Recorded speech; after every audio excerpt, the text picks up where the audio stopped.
নমস্কার, 7 নিউজ নেটওয়ার্কে আপনাদের স্বাগত। সকাল থেকেই বুথে বুথে ঘুরছেন ঘাটাল লোকসভা কেন্দ্রের তৃণমূল কংগ্রেসের তারকা প্রার্থী অভিনেতা দেব। প্রবীণ এক মহিলা ভোটারকে দেবের মাথায় হাত রেখে আশীর্বাদ করতেও দেখা যায়। আর সকাল থেকেই বিভিন্ন বুথে বিশেষত মহিলা ভোটারদের লম্বা লাইন দেখে দেবের প্রতিক্রিয়া।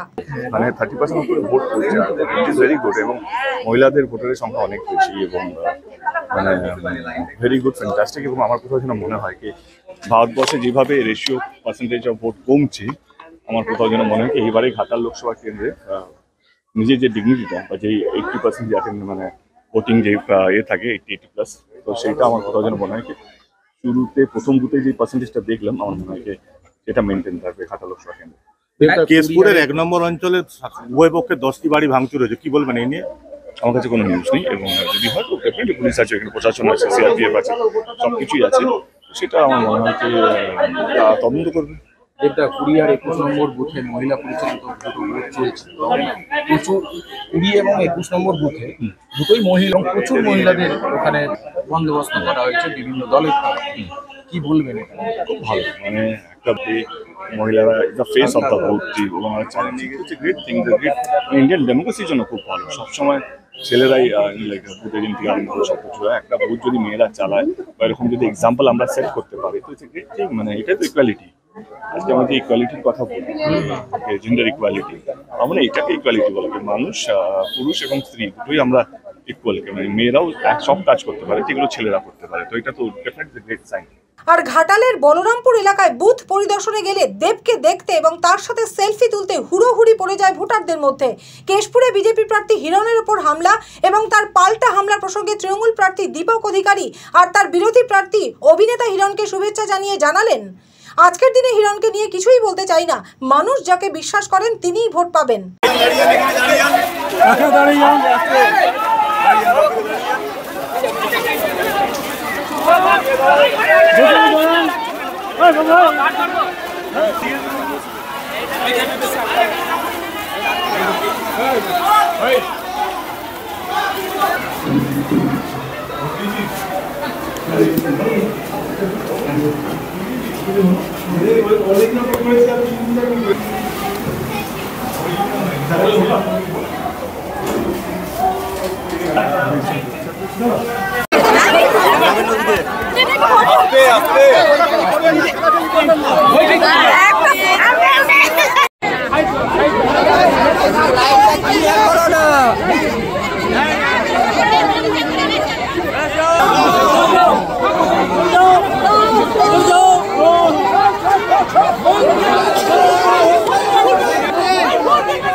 হয়ে গেছে। আমাদের আজকে আই থিঙ্ক হিরণকে নিয়ে কথা বলবো। আজকে বিজেপি প্রার্থী নাম বলছি না, বিজেপি প্রার্থী অভিযোগ কিছু কথা বলতে আর মনে হিরণের নাম আজকে নাম নিতে হবে। 3 মাস ধরে যা মানে সবাই যেন মিথ্যে কথা বলে বলে সারা 3 মাস তাকে দিল আক্রমণ করে। এবং আমার আজকে আশঙ্কাকে ও আজকেও কিছু একটা হেডলাইন থাকার জন্য চেষ্টা করছে। এবং ওনাকে শুভেচ্ছা, এবং ওনাকে শুধু ওনাকে ঘাটাল লোকসভা কেন্দ্রে যেই দলের প্রার্থী আজকে দাঁড়িয়েছে তাদেরকে শুভেচ্ছা, এবং ভোটারদের ঘাটাল লোকসভা কেন্দ্রে আমার কেন্দ্র 10 বছর ধরে ছিল, এবারও আমি দাঁড়িয়েছি এখান থেকে। প্রত্যেকে বলবো কি আসুন আপনাদের মন পছন্দের প্রার্থীকে ভোট দেবেন, কোনো অসুবিধা নেই, কিন্তু আসুন ভোটটা দিন। আমাদেরকে একটা যেহেতু এই বছর পার্সেন্টেজ অফ ভোট অনেকটাই কমে গেছে আগের থেকে, আমি চাই অন্তত ঘাটাল লোকসভা কেন্দ্রে নিজেদের ডিগনিটিটা বা যেই পার্সেন্টেজ অফ ভোট আগে করতো সেই পার্সেন্টেজ অফ ভোট যেন এবারে হয়, এবং প্রত্যেকটা মানুষ তার অধিকারটা যেন পায় ভোট দেবে। বিজেপি প্রার্থী বলছেন যে পুলিশ কেন্দ্রীয় বাহিনী টিএমসির মধ্যে গঠাপ হয়ে গেছে। বললাম ওখানে আমি কিছু বলতে পারবো, ও তো সারাদিন এটা বলবো। এবং অ্যাটলিস্ট তোমাদের জন্য তো কিছু হলো, মানে তোমাদের কিছু পেলে, দেবের কাছে কিছু নিউজ নেই, তোমরা বলছি এখন তো কাছে চলে যাও, আমার কোনো উত্তর থাকবে না আজকে সারাদিন, তোমরা ওয়েস্ট করো তোমাদের টাইমটা।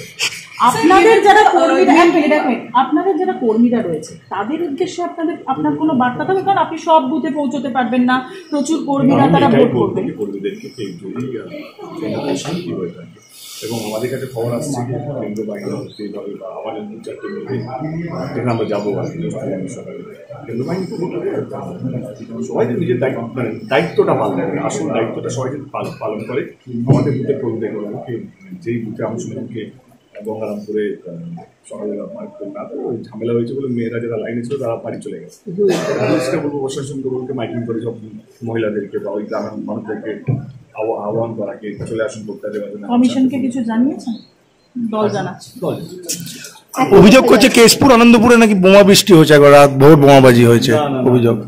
পিংলাতেও গন্ডগোল হয়েছে এরকম রাত থেকে শোনা যাচ্ছে। আমি কালকে তো বললাম সবং পিংলাতে ময়না থেকে লোক ঢুকছে। কালকে আমাদের কাছে খবর ছিল যে হুগলি থেকে 70 জন এসে 1 নম্বর অঞ্চলে আমাদের এখানে 70 জন রাত্রেবেলা পোলের ওই পারে বসেছিল যাতে কীভাবে গন্ডগোল করতে হয়।